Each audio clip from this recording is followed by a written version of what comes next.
Bismillahirrahmanirrahim. Maka tidakkah Anda takut ketika Anda beramal yang tidak pernah beliau ajarkan, dan Anda merasa amal Anda sudah segunung, sudah 2 gunung, sudah 100 gunung. Ternyata ketika di hadapan Rasul berkata, tak satu pun dari amalan kamu ini yang saya ajarkan.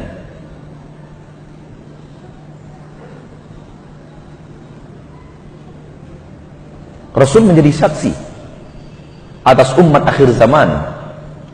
Allah berfirman dalam surat An-Nisa ayat 41 dan 42. Dengarkan. A'udzu billahi minasyaitonir rajim. فَكَيْفَ إِذَا جِئْنَا مِنْ كُلِّ أُمَّةٍ بِشَهِيدٍ وَجِئْنَا بِكَ عَلَى هَؤُلَاءِ شَهِيدًا. Bagaimanakah gerangan wahai Muhammad, wahai Rasul, ketika kami pasti akan mendatangkan untuk setiap umat ada saksi di antara mereka, yaitu Rasul mereka sendiri yang Allah utus kepada mereka. وَجِئْنَا بِكَ عَلَى هَؤُلَاءِ شَهِيدًا. Kami pasti mendatangkan engkau untuk mereka umatmu, syahida, sebagai saksi. Muhammad, engkau akan menjadi saksi atas umatmu, benar atau tidak benarnya amalan mereka. Hai saudaraku, supaya Anda bahagia, berjalanlah di dunia sesuai dengan apa yang Rasulullah ajarkan, supaya ketika nanti di padang mahsyar, ketika Rasul melihat amalan Anda, Rasul mengatakan benar yang dia amalkan ini adalah apa yang kuajarkan, apa yang pernah kuajarkan kepada umatku. Kalau tidak, nasib Anda seperti yang Allah gambarkan di dalam ayat berikutnya. Yauma idin, pada hari itu, yawaddul ladzina kafaru, ingin sekali orang-orang kafir, wa asawur rasul, dan orang-orang yang menyelisihi Rasul, mereka ingin sekali, apa yang mereka inginkan, lau tusawwa bihimul ardh, andai mereka diratakan saja dengan tanah. Apa maksud diratakan dengan tanah? Dikembalikan wujud mereka menjadi tanah seperti sedia kala. Siapa mereka yang tidak menginginkan kehidupan di saat itu? Padahal di dunia mereka ingin berumur 100 tahun, mereka ingin berumur 150 tahun, mereka menjaga kesehatan jantung, kesehatan paru-paru, kesehatan ginjal, kesehatan darah. Mereka maraton, berlari pagi, memakan makanan yang sehat. Makanan yang masuk rumah mereka harus keluar daripada cek laboratorium kesehatan. Dedaunan yang mereka makan tidak boleh ada pestisida. Mereka ingin umur yang panjang, rakus kehidupan, namun di akhirat mereka ingin mati, dikembalikan kepada wujud aslinya tanah. Siapa mereka? Orang kafir dan menyelisihi Rasul. Hati-hati. Dosa menyelisihi Rasul bukan pekerjaan gampang, bukan dosa yang biasa. Tahukah Anda ketika Anda berbuat bid'ah, syariat siapa yang Anda tentang? Syariat siapa yang Anda lawan? Syariat Rasulullah. Tidak syariat Ustaz Fulan, tidak syariat Ustaz Fulan, tidak syariat ulama Fulan, tidak syariat ulama Fulan. Syariat Rasul, agama Rasul yang Anda selisih. Relakah Anda berada di sebuah syariat yang Anda tidak tahu syariat siapa? Rasul juga tidak. Entah siapa yang Anda ikuti. Banyak orang berbuat bid'ah, dia tidak tahu bid'ah ini siapa yang pertama kali menciptakannya. Tidak tahu dia. Berarti dia tidak tahu syariat siapa ini. Syariat Rasul tidak. Rasul tidak pernah melakukan.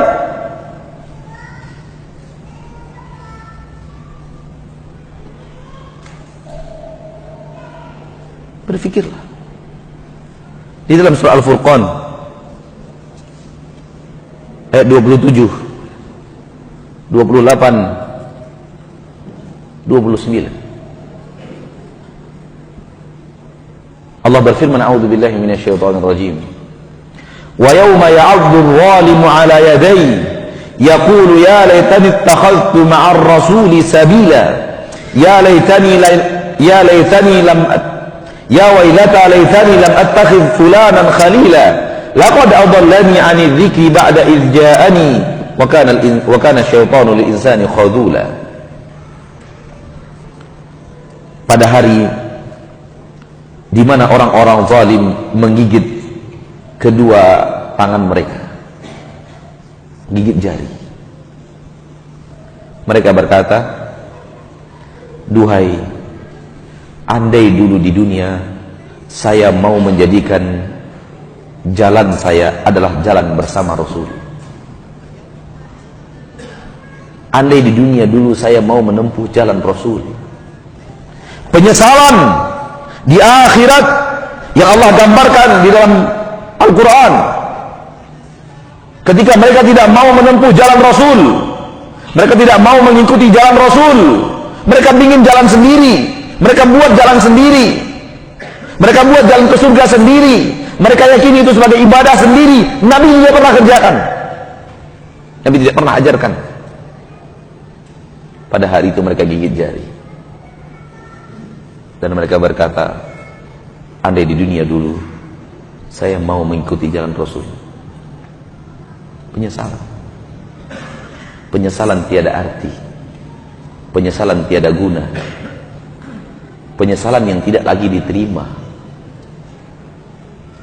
Tinggallah penyesalan dan adab di balik penyesalan itu.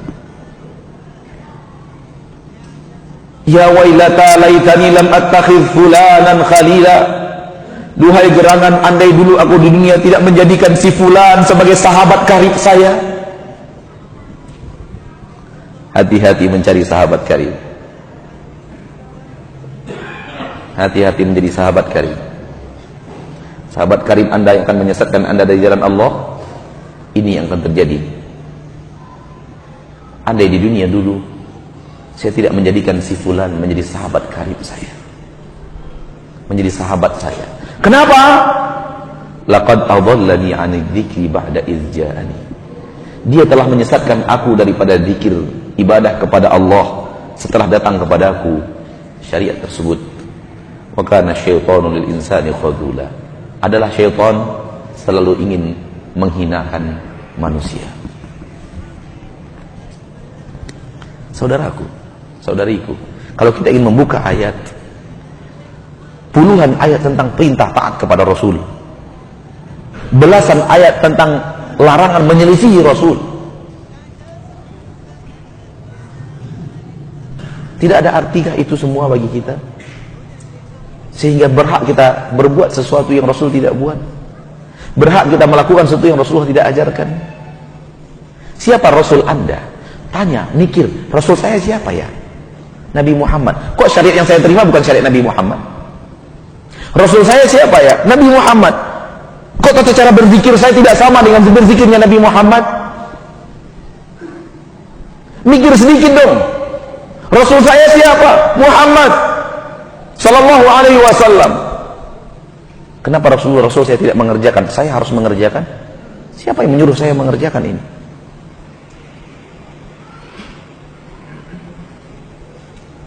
Saudara-saudariku kaum muslimin dan muslimat, 2 hari kita bertemu di Masjid Al-Barkah ini. Kemarin hari Ahad, sekarang hari Rabu. Di hari Ahad kita menyuruh pelaku syirik berfikir. Karena syirik itu menghancurkan la ilaha illallah. Hari ini kita menyuruh pelaku bid'ah berfikir. Karena bid'ah itu menghancurkan Muhammad Rasulullah.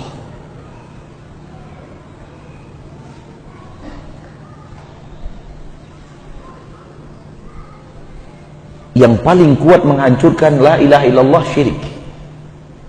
Dan yang paling kuat menghancurkan Muhammad Rasulullah bid'ah.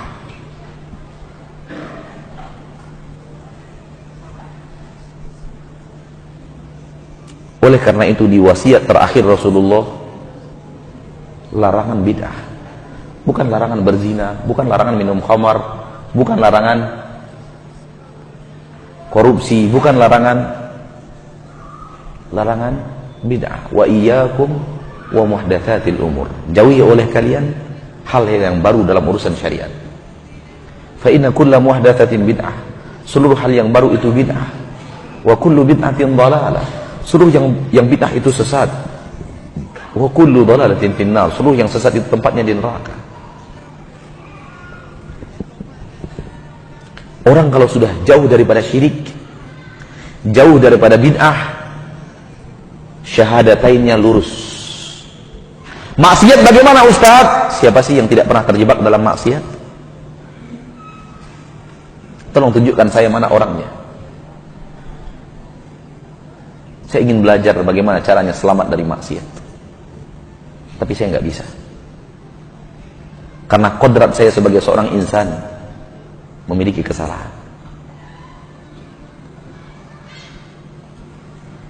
Dan orang yang berbuat maksiat sadar dia sedang berbuat maksiat. Namun orang yang sedang berbuat bid'ah, dia merasa sedang berada di jalur ibadah. Kapan dia akan taubat? Ketika kita suruh dia taubat, apa katanya? Gak ada taubat dari ibadah, mas. Tobat itu adanya dari maksiat. Oleh karena itu kata-kata yang sering kita dengar, kok baca Quran dilarang? Kok berzikir dilarang? Subhanallah. Kita bukan melarang Anda baca Quran. Kalau bisa khotamkan Al-Quran itu 1 hari 10 juz. 1 hari 10 juz. Jangan cuma baca Yasin aja setiap malam Jumat. Baca Quran mah Yasin aja malam Jumat lagi.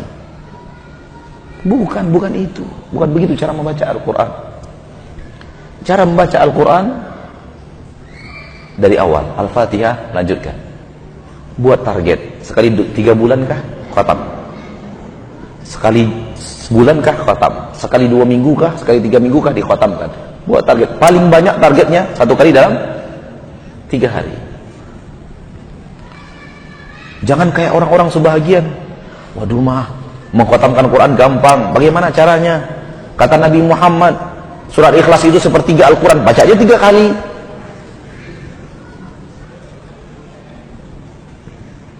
Salah. Bukan begitu caranya. Bid'ah itu. Sebelum tidur baca dulu Qul Huwallahu Ahad 3 kali. Al-Ikhlas 3 kali. Setan datang menghembuskan kesejukan. Anda telah mengkhatamkan Al-Quran.